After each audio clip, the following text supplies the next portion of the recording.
Doctor ইউনূসের গোপন সমঝোতা ও ব্যর্থতা। আজ আমরা বড় হতাশ। কারে বিশ্বাস করা যায়? ৩৬শে জুলাই বড় আশা ও স্বপ্ন নিয়ে ডক্টর ইউনূসকে পুরো জাতি এই সরকারে বসিয়েছিল। তিনি বাংলাদেশের একমাত্র নোবেলজয়ী বিশ্ববরেণ্য ব্যক্তিত্ব, বয়স্ক মানুষ, যোগ্য মানুষ, তার জীবনের স্বাদ পূর্ণ হয়েছে। আমরা তাকে যথার্থই সিলেক্ট করেছিলাম। তার কারণে ভারত, আওয়ামী লীগ এবং ভারতের প্রশিক্ষিত সেনাবাহিনী মানকে চিপায় পড়েছিল, এখনও চিবিতেই পড়ে আছে। আজ ডক্টর ইউনূস লন্ডনে তারেক রহমানের সাথে বৈঠক করলেন। ওপেন জোরালো প্রেস ব্রিফিং দেখলাম। এতে আমার আপত্তি নেই। কোনো রাজনৈতিক দল অবশ্যই এতে আপত্তি করেছে। আমার আপত্তি হলো, এটা শুধু ডক্টর ইউনূস তারেক রহমানের সাথে বৈঠক করেননি, এটা ডক্টর ইউনূসের গোপন সমঝোতা বৈঠক ছিল। মানে বেশি বললাম না? এই যে তারেক রহমানের প্রস্তাবটি দেখুন, বুঝেছি ক্লিয়ার হয়নি।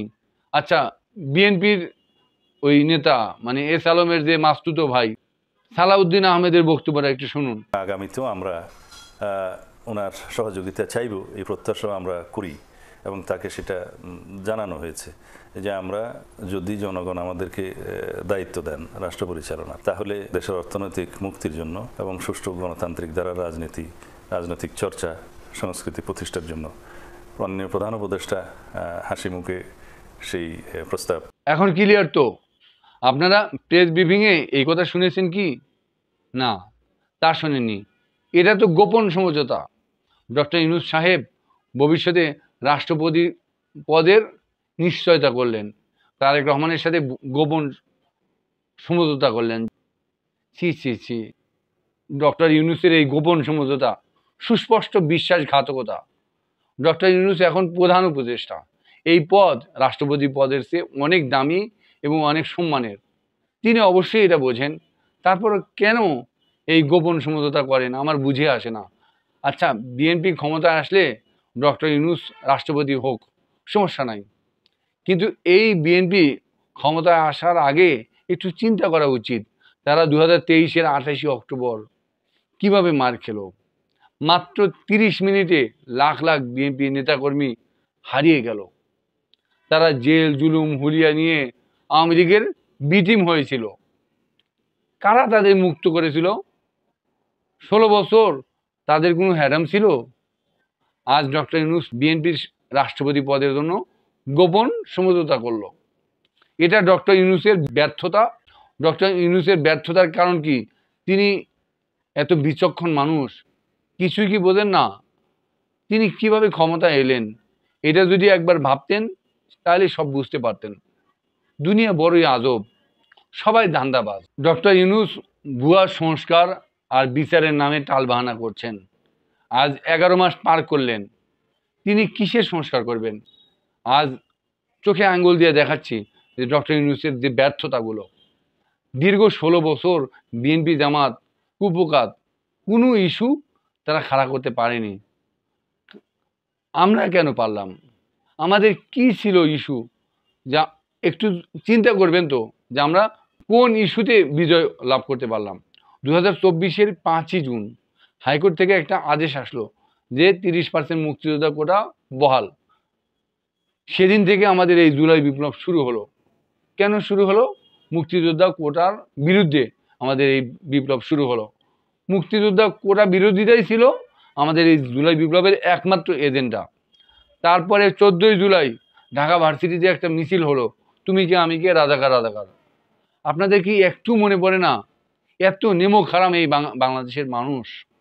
সেদিন হাসনাত সাজিশরা এই ভিডিও ক্যাপশনের পিছনে দেখতে পাচ্ছেন, জীবনকে হাতের মুঠোয় নিয়ে এই মিছিল করেছিল, তুমি কে আমি কে রাজাকার। এই মিছিলে আমাদের এই কোটা বিরোধী এই বিপ্লবকে করেছিল গতি সঞ্চার। তারপর আবু সাঈদের বুক পেতে শাহাদাত, হাসিনার তাৎক্ষণিক কুপঘাত। শুক্রবারে আদালত বসিয়ে শনিবারে কোটা সংস্কারের রায় দিল। যে হাসিনা 2018 সালে সকল কোটা বাতিল করার ঘোষণা দিয়েছিল, তারপরে সেই হাসিনা বলেছিল যে আমি বিরক্ত হয়ে মুক্তিযোদ্ধা কোটা বাতিল করেছিলাম। কি নির্লজ্জ মহিলা সেটা! সেই মহিলা 5% মুক্তিযোদ্ধা কোটা বহাল রেখে দিল। তার মানে বুঝছেন 5% কোটা রাখলো কেন? আমরা কিন্তু ওর এই ভণ্ডামি রায় মানি নাই। আমাদের অনেক সমন্বয়ক তখন এই আন্দোলন থেকে পিছু হটলো। আপনারা দেখতে পাচ্ছেন ডক্টর ইউনূস কি এটা বোঝে না? কেন এত প্রাণহানি, কেন এত আহত, এত ত্যাগ, কষ্ট স্বীকার, এত কোরবানি, এই মুক্তিযোদ্ধা কোটা বাতিল করা আর এই বৈষম্যের সমাপনী, এটাই আমাদের একমাত্র চেতনা ছিল। কিন্তু ডক্টর ইউনূস এ ব্যাপারে 100% উদাসীন। তিনি আহামরি সংস্কার, জুলাই ঘোষণা আর বিচারের বুলি আউড়িয়ে আজকে করছেন টালবাহানা। তিনি 84% মুক্তিযোদ্ধা কোটায় সুপারিশপ্রাপ্ত 6531 জন এই প্রাইমারি টিচারে নিয়োগ দিলেন। এটা জুলাই বিপ্লবের সাথে সুস্পষ্ট প্রতারণা, এটা গাদ্দারি।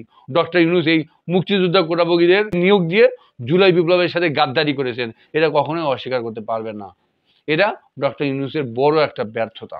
তার উচিত ছিল যখন ক্ষমতায় আসেন প্রথমেই এই জুলাই বিপ্লবের যে সূচনা, যে চেতনা নিয়ে জুলাই বিপ্লব শুরু হলো, ওই মুক্তিযোদ্ধা কোটা বাতিলে আগে হাত দেয়া, এই কোটার নামে খুনি হাসিনার সুপারিশে নিয়োগ পাওয়া, সবাইকে ছাঁটাই করা।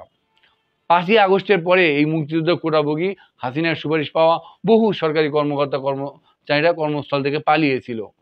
যখন তারা দেখলো যে ডক্টর ইউনূস একটা বিশ্বাসঘাতক, সে গোপন সমঝোতার ধারক বাহক, তখনই সবাই ধীরে ধীরে কর্মস্থলে ফিরল। এখন ওরাই প্রতিদিন নানা অজুহাতে আন্দোলন করছে। কয়েকদিন আগে জগন্নাথ ভার্সিটির ব্যানারে ওই মুক্তিযোদ্ধা কোটার সুবিধাভোগীরা কাকরাইলে জড়ো হয়ে অনেক হুমকি দামকি দিল। এটা কিন্তু ডক্টর ইউনূসের ব্যর্থতা ছিল।